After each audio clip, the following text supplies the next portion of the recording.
What's happening, plant friends? So we are at Dobby's and it's after the Christmas period. I know everyone's trying to shed off those pounds, but I'm looking to look at some plants today. I've got no pounds to shed because I did not eat anything dangerous over Christmas, just fruit and veg. I don't know about you lot. It's up to you what you eat. I'm not your nutritionist, but yeah, here we are again. I think there's going to be some exciting bits in here. Is it closed though?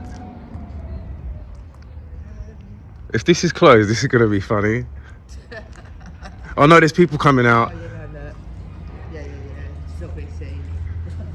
The last time we came here, there was a Thai constellation priced at £52, wasn't it? Yeah. So we're gonna have a look, see what's here. There might be some bargain buys and some special bits, but yeah, I'm gonna come back in a moment. So we're starting off with these lovely Zabrinas. These are really healthy looking, and these are 25 quid. I don't really like Alocasias because they don't work in my environment, so I don't see the point of trying to polish a turd. Like, you know, having a chocolate kettle and all that. And then we have the pink dragon Alocasia. These are nice. If I could have Alocasias, I'd get one of these because these are reminiscent of the Alocasia poly and the Amazonica. That sort of glossy, leathery look with nice prominent white veination.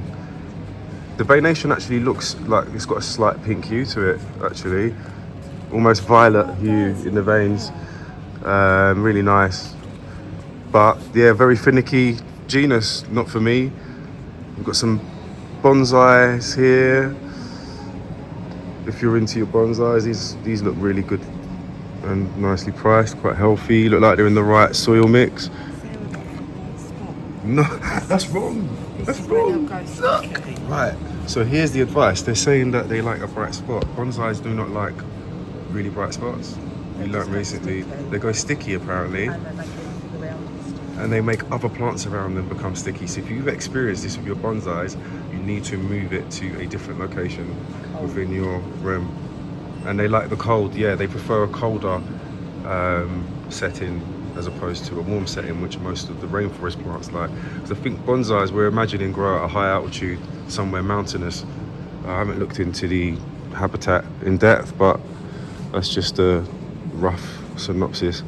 We've got some Philodendron white waves, also known as the Birkin. I love these. These have a big soft spot for these. I think it's the pinnation in the leaves. That's actually a nice plant. That is a really fine specimen. Yeah, you would have to get this one. Out of all of them, as you can see, there are many here. A nice array of Birkins. But if I was to choose one, this would be the winner. Look at that. That is a specimen for a Philodendron, man. Look at it. It's quite a chunky mix, but it looks like it's heavily cocoa based. But I'd obviously change that to my bespoke mix. But that is a beautiful Philodendron. And Philodendron, if you know and you watch my channel regular, is one of my top genuses. It is in my top 3. I can't deny. I'm gonna say yeah, it's in my top 3. But yeah, Birkins, I think these will be winners for years to come. Very easy to look after. Just let them go dry, almost halfway. Feed it obviously regular. I wouldn't prune it. It's a self-heading plant, so I'll just leave it to get on with it. Philodendrons are like that. They just go for it. Minimal maintenance. So if you're a beginner, you need to get philodendrons into your collection. We've got some cacti here. We've got an euphorbia which has been put in the cactus department. As you know, if you're a plant collector, euphorbias are succulents. Always look for pests. Inspect the leaves close up. I've actually found an Aglianema this afternoon, just before getting in the bath, with some webbing inside the cover pot at the bottom of the nursery pot. So I need to inspect it. I might have a spider mite issue. If so, I'm going to eradicate it, or attempt to, or if not, the plant is going to heaven. So yeah, we've got the cacti here, some barrel cactus down there. Yeah, So we've got this department. We're going to move over to our next area.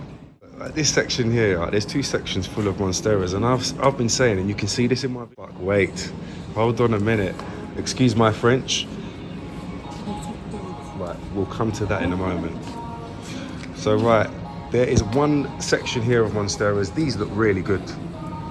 They do look really good because I see these a lot, and sometimes they look limp, a little bit leggy, but these look really, really like they've got stance. A lot, they've got posture. They have some swagger going on. So there's monsteras everywhere in here, and I did say they are coming back. This year is the year of green. I think variegated is going to have a little bit of a vacation for plant collectors, and people are going to be wanting to, like, if you're trying to create a jungle, you want greenery, right? So the Monstera deliciosa, a few of those in your property, just keep propagating it, getting the free plants off it.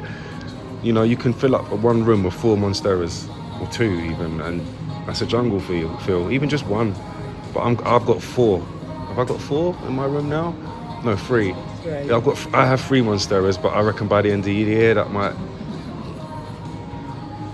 will multiply. That might be an old number. Yeah, that'll be an old number. Old data. Yeah, that'll be historic data.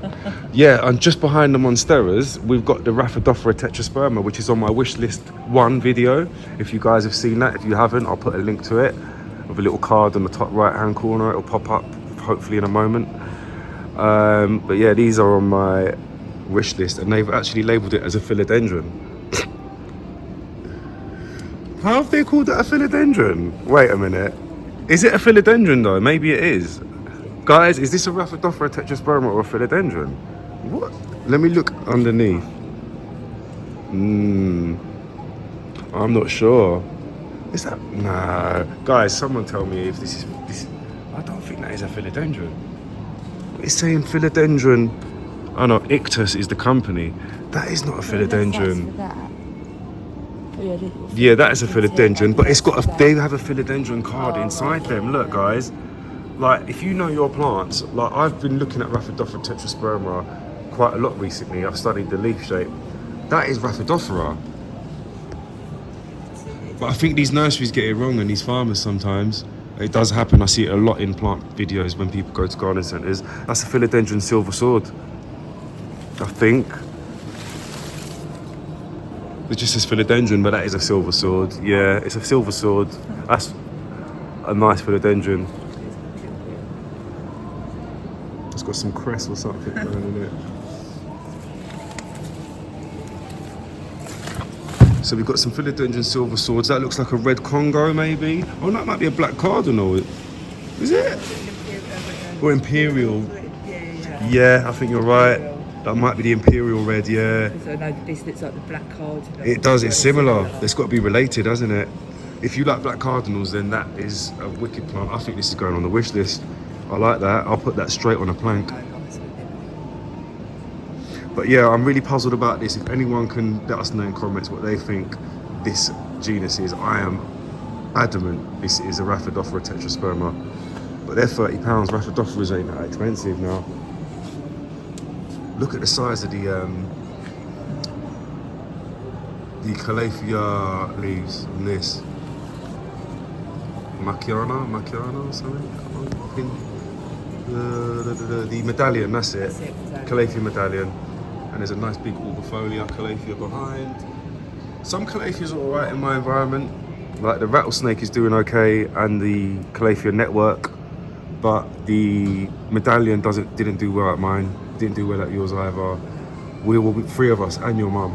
So that's 3 people, 3 people in the same climate, same town, where the Calathea medallion went to plant heaven, unalived. I don't think I'm allowed to say that word. I'm gonna have to edit that out. Pile of palm. Do better in there. No, they're underneath. Mine went really dry.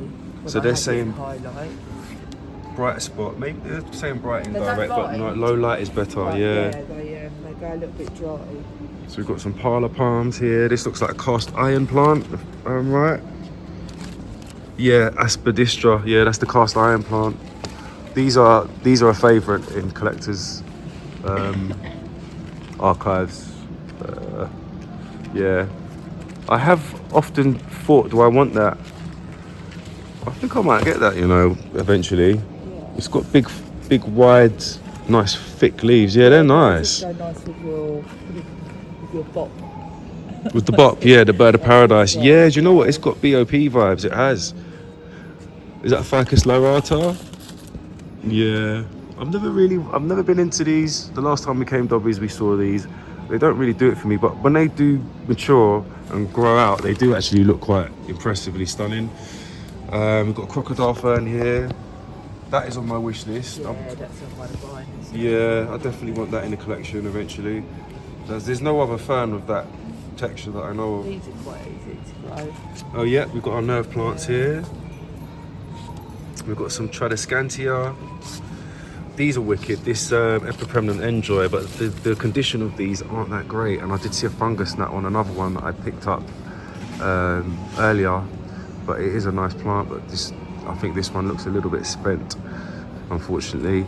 And there's a sole lonely anthurium here, which is the Clarinervium, which is anyone who collects anthuriums, you normally see this in their collection. It's almost like a staple anthurium. I love the mix here. This is really like, almost like, you know that when you go fruit and veg stores and they used to have that layer where they used to put the trays on? It used to feel like that because we had a fruit and veg shop when I was a kid.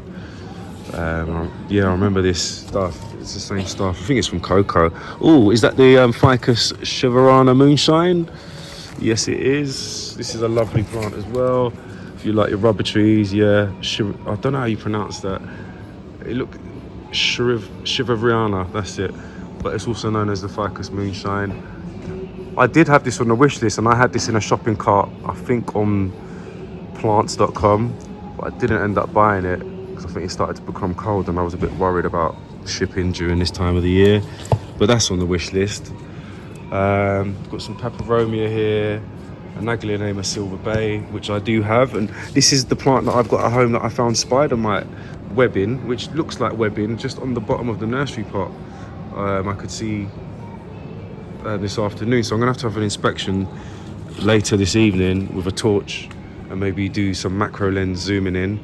We've got the BOP here, the BOP, Bird of Paradise, Strelitzia Nicolai, extra large, the white flowering species. So you've got two types of flowering with the Birds of Paradise. You've got the Reginae, which is the orange flowering, and you've got the Nicolai, which is this one, the white flowering. And obviously, if you know about these tropical plants, they're not easy to get to flower indoors. You will have to change the feeding to a high phosphorus feed, maybe, and adapt the humidity to what the conditions would be when they flower in their native habitat, and you'll get them to flower indoors. But I don't think there's many people that can achieve that, especially here in the UK, maybe in other parts of the world. Say like Thailand, I think they'd probably flower them easily, for an example. But we're going to go over to another section, so we'll end this part of the video and we'll be back in a jiffy. So this section here, we've seen some lovely Calatheas, and we've seen a couple that we haven't seen before, like this Calathea Sylvia for $12.99. Look at that, that is really stunning. Like, it almost looks like two-tone, iridescent on these leaves. Very, very like painted. And then you've got the Calathea Beauty Star, which is a popular one. And I think that's the pinstripe, isn't it? And that's it, the Makoyana. And we've got the Triad Star. This one is a big winner amongst collectors. You see this in loads of videos. Loads of collectors have this one. But these do not survive in my flat, so I refrain from purchasing Calatheas now. The only one that is doing well is this one, which is the Calathea insignis, also known as the rattlesnake.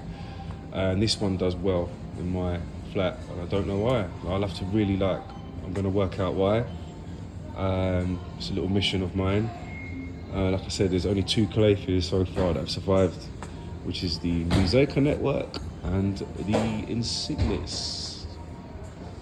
So over here we've got some more Ficus lyrata. People still buy these though. I know people still buy these, but it's not for me. I don't know why. I don't know what it is. It's that shape of the leaf. It almost looks like a head that's been punched or something. The swollen head. Christmas cacti. Also known as Schlumbergera. Box nose. like a boxed nose, like just some puffy nose. Or like just oven gloves, that's what they look like. They look like just green oven gloves. I don't know why, there's certain shapes that I probably subconsciously don't realise. We're drawn to certain shapes and textures as plant collectors. Yeah, And for me, true. yeah, this don't do it for me. And don't get me wrong, it's a lovely plant, really glossy, some really big, wide, deep veination, but not for me, unfortunately. We've got here, which look, are these parlours? The Chemodoria. I think this is also the parlour palm or the butterfly palm, one of the two. But these are like sort of classic. Areca, that's it. Yeah, it's the butterfly. Areca palm, also known as the butterfly palm.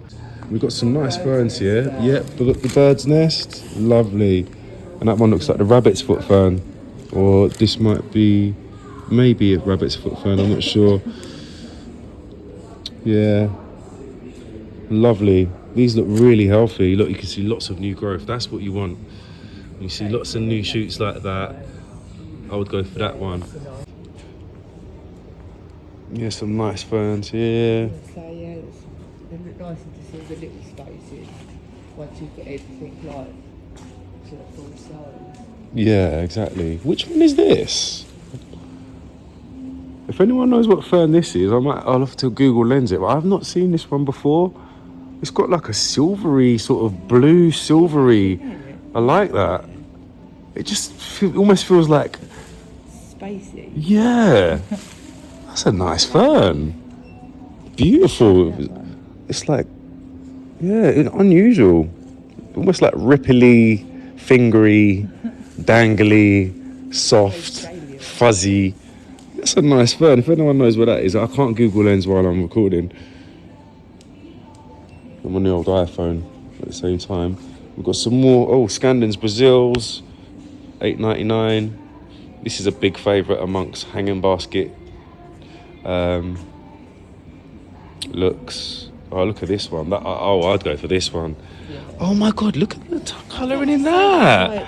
That's almost got red in there. Oh, is this one mutating? Look at the sheath. Have we got a mutation going on here? Do you know what? These might be some mutations, you know? Because I've never seen that in a Brazil with red in there. No, not when it's... This is a really healthy looking plant, guys. If I was going to pick one of these Brazils, I'd go for this one. I don't know why, but I'd go for that one or that one.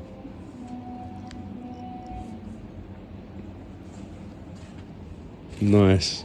Yeah, that's on my wish list because I love Scandens, I love Philodendrons. These grow so quickly. They're aggressive. Yeah, they do like your hair. So if anybody wants something that grows quickly, that can hang or climb, because these are epiphytic in nature, yeah, Philodendron Scandens, also known as the heartleaf philodendron, or the Latin name Hederaceum. Yeah, I think that's pretty much it. They've got some snake plants over here from the African side of the world. I'm not really a snake plant person, especially with this one. Everywhere I go, I see this snake plant. I see this in hotels. I see this in shops, restaurants, house windows. I think I've even seen one in someone's car before. And the dashboard stuck to it, I'm sure. Yeah, there's not a lot really exciting in here today, if I'm honest, guys, but I thought I'd show you just another little quick video, because as you know, I am building up the channel right now, but we will go to some more interesting places during the course of the year. So I think I'll finish this one here, and then we're going to have a little wander ourselves and see what else we can find.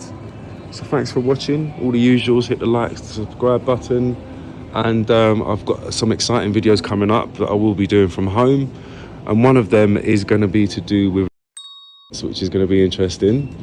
So look out for that, and yeah, keep it green and keep your plants looking healthy. Try and avoid the overwatering. Remember to start feeding them soon because the growing season's going to be kicking in. But if you're like me, I feed all year round. If you want to know more about that, then go and look at some other videos.